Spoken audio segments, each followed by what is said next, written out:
You're listening to the Parents of Hardworking Teens podcast, episode number 5. And if you wish that your teen could have more time for the things that they enjoy outside of their study and have a healthier life balance, but without sacrificing those academic results, then stay tuned for specific steps and the one key concept to making that happen.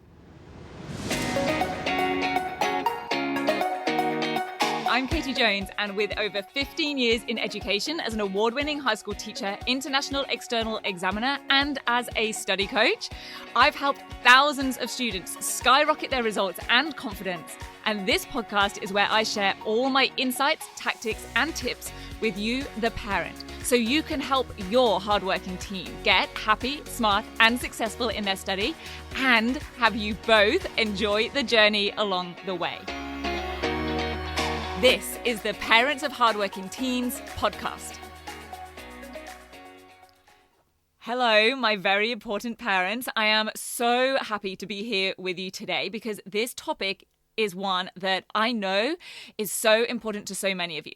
Having a healthy life balance for your teen is such an important aspect of life and study for teenagers today, and in particular for those hardworking ones who really want to achieve to the best of their ability, who maybe have some perfectionist tendencies, and who really are living by that belief that them having more knowledge, more time slaving over textbooks is what's going to increase their results. Not that hard work is not required, but as you know from episode 1 of the podcast, there are more effective ways to achieve their grade goals than doing that. And the concept that I'm going to share with you here today has made a huge difference to so many students who I've trained and coached who've actioned this. And I've also had a lot of parents tell me that they've even used this as well for themselves. So this is all about optimizing our time and tasks and maximizing our free time. And doing it in a way that means we can actually enjoy that free time so that we don't feel guilty, we don't feel like we should be working or studying or doing chores or whatever else it might be. And let's be honest, that chores part is probably more for us as the adults. Please tell me if I'm wrong, but I don't think the teenagers are quite so concerned with all the chores.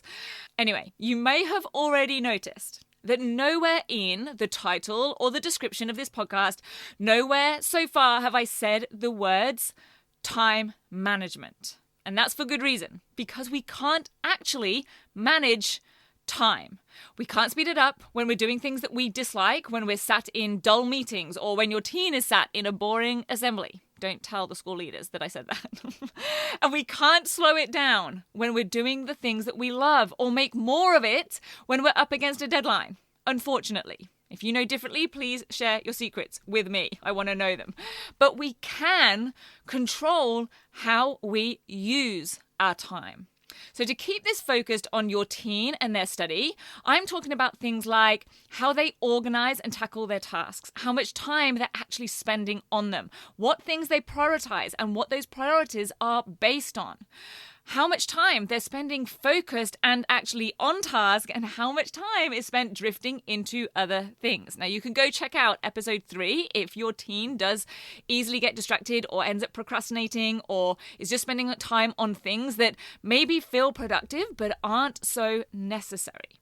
Because here's how I see a lot of students trying to manage their time and tasks and the issues, the sometimes sneaky issues with these methods. If they're like a lot of the students that I work with, they'll be doing or saying things like, I'm going to do 2 hours of maths every Tuesday evening. Maybe they even color it in on their calendar, probably with the latest fancy highlighter. But they don't have a clear idea of exactly what they're going to have completed or produced in that time. They haven't strategically decided what the very best practice questions would be to do in that 2 hours. They just kind of do some and see how they go. Or they're writing out big to-do lists. And if they are anything like me, those to-do lists start with something at the top that has already been done, just so that we can get it ticked off straight away and get those feel-good vibes happening. But those to-do lists end up being a never-ending treadmill. I'm sure you've had this happen for yourself. I always remember one of my next level students, Josh, saying how he'd get something done, he'd tick it off, but he'd already have another 2 or 3 things added to the bottom of the list, and that he just ended up feeling, his words, demoralised by that massive list. Or maybe they've got a big wall planner. They've got all their assessment deadlines written on, probably in red pen, which feels like they're being organised. And it's supposed to make things feel like they're under control and in order.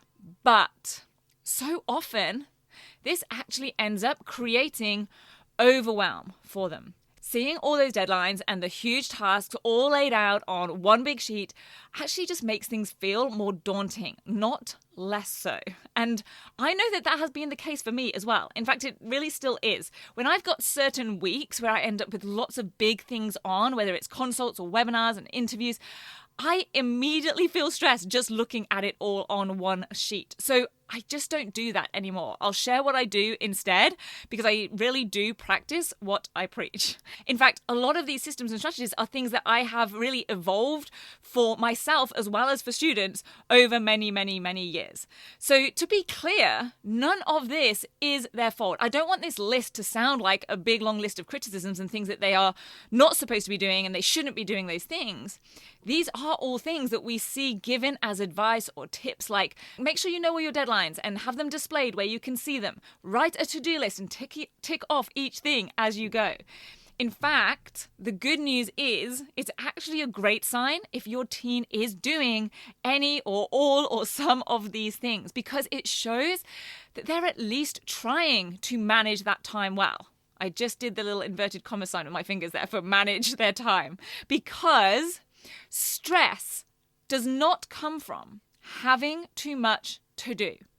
It comes from not knowing how you're going to get it all done. It comes down to that how. You're going to hear me talk a lot about how on this podcast. It's like that good old phrase, work smarter, not harder. Sounds great, but how? Like really, exactly, specifically, how are they supposed to do that? How should they and could they be doing that in a way that works for them? Well, for a start, remember, we are not trying to figure out how to manage time. They need to get instead strategic and efficient with their time and the tasks. And the best way on how to do that is by scheduling outcomes. Scheduling outcomes is the overarching strategy behind all of the actual specific systems that I train students in to help them get organised, efficient, calm, super effective in their study. It is the core concept for the throw out the to-do list system that I teach in Catapult 2 of the 10-week grade transformation program. And actually also for the reverse engineered revision planning system. That's in Catapult 5. Although I actually created that system before I formalized the concept of scheduling outcomes. So like I said, these things do evolve as they become proven and tested. So here's what I mean by scheduling outcomes. For each and every task, your teen needs to know what they actually need to do or plan to produce, and in what time frame and when. So what they actually need to or plan to produce, what the outcome is, and in what time frame and when, what their schedule is. For example, instead of saying, okay, tonight I'm going to work on my maths homework, it's I'm going to get these specific 5 maths questions done. They know which 5 it is in 1 hour, and it's going to happen between 7 till 8 p.m. Or instead of I'm going to work on some research for my legal studies report this weekend, it's, okay, I'm going to have 6 high-quality usable sources, and it's going to take me 2 hours to find them. I'm going to do that on Saturday morning from 9:30 till 11:30 a.m. Plus, maybe I'm going to need some definitions for all the key terminology, and I predict that's going to take 45 minutes to get all that down, and I'm going to do that after lunch on the Saturday. Let's say it's 1 till 1:45 p.m. And then when that time comes, they set a timer. They actually set a timer and then they get to work. Because it's amazing how having a timer helps keep that focus and motivation high. The temptation to get distracted it's not necessarily going to totally disappear, but we become a lot more aware of it. If we start to drift or get distracted, instead of just letting that happen, we're onto ourselves more quickly because we're like, okay, I need to come back to this. I'm doing this thing and I've only got maybe 45 minutes to get it done. Now, this does not just, of course, in itself fix everything, but it does really shine a light on where time is being wasted or where your team might be under or overestimating the time that things will take. So the two parts are the outcome, exactly what's going to be produced, and the schedule, how much time it's actually going to take, and specifically when they're going to do it. And we want each of those tasks, or specifically the outcomes, to be taking around 20 minutes to an hour, which means that your team needs to chunk down any of those bigger tasks. They definitely don't want to be saying, okay, I've got an English essay to write and it's going to take me 6 hours. Or sometimes that might be more like 6 days, right? They need to break big assignments into subtasks. So they need to be asking themselves, okay, what are the steps or the sections that are required? And of course, this is where you can offer help by asking them those questions. What are the steps required? How are we going to break this down? So that you can help guide them and structure things, but you're not actually sort of doing those things for them. We want them to get thinking, okay, what is the first thing I need to do to write this essay? And bonus tip, the first thing should not be writing the introduction for any extended task, whether it's a feature article, a persuasive speech, a movie review, because how can you write an introduction if you haven't written anything else yet? They don't actually know what it is they're introducing. So lots of students end up getting stuck at the first hurdle because they think that's where they need to start. That isn't where they need to start. So the beauty of this is that it actually does force your team to plan more and be a lot more methodical in their work. Something that, if they are busy, they will likely tell you they don't have time for. But I promise, any time spent planning, they will get back at least double that amount of time in the writing and editing phases. And the result will be a higher quality piece as well. They're going to have to put it to the test to prove it true, but this is absolutely always the truth of it.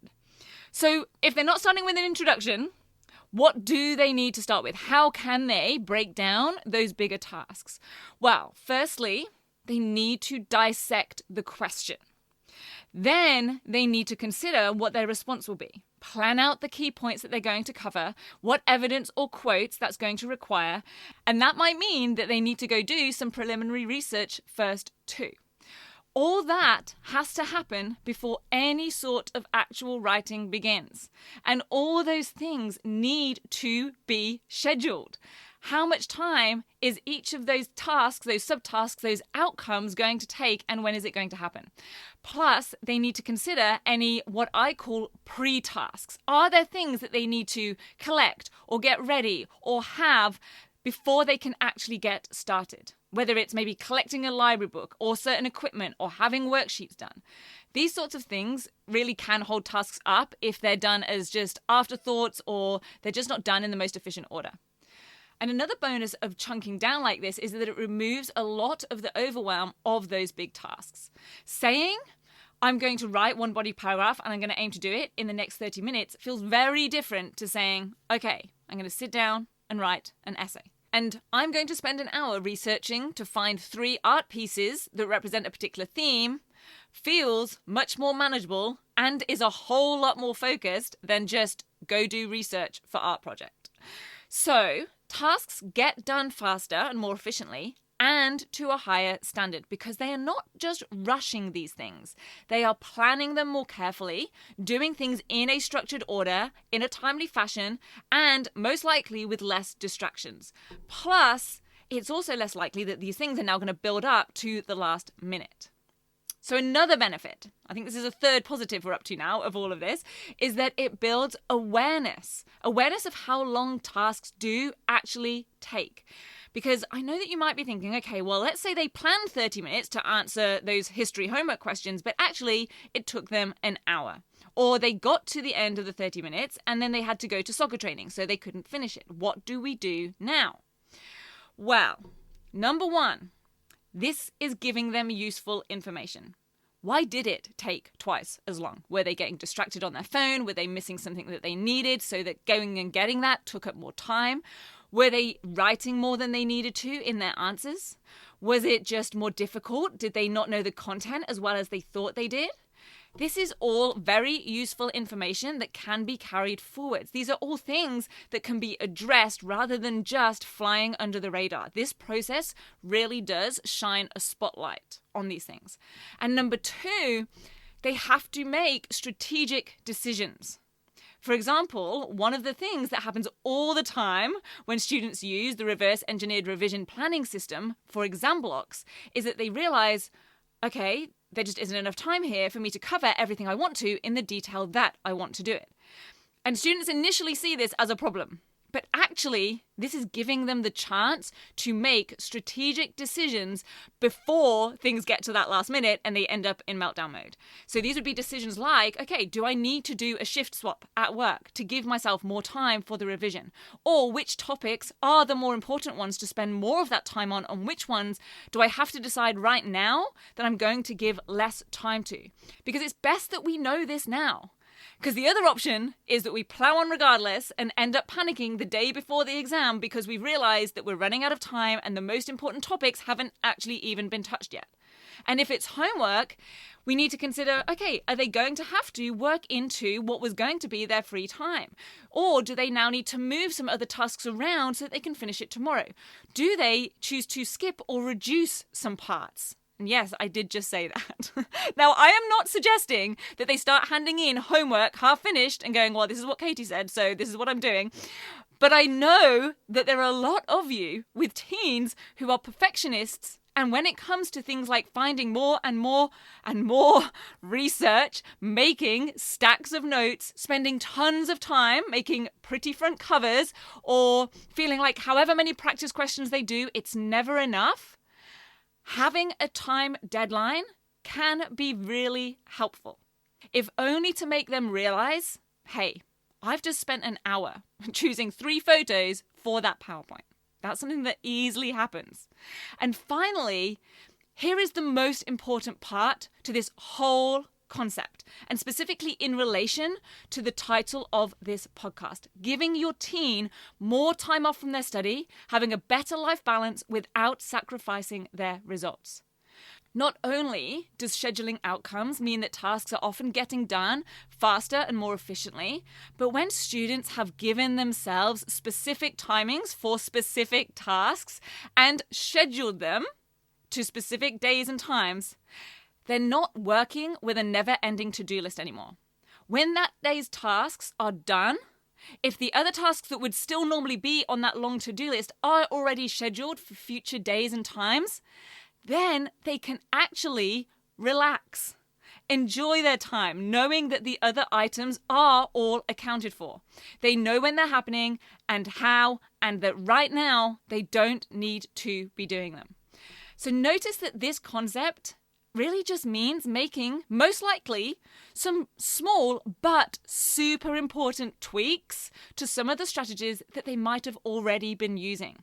So like I said, if they're using those big wall planners or the long to-do lists, it's not that they're doing it wrong.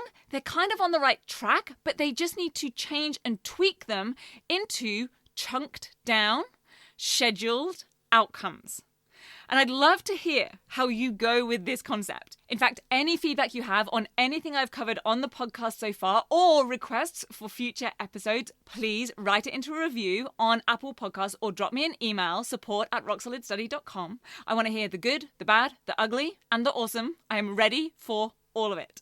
So have a brilliant, productive, and organized day, and I will meet you back here next week.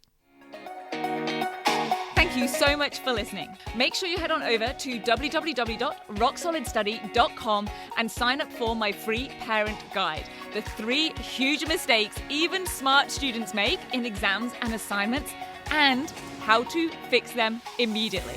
And I'll see you back here next week.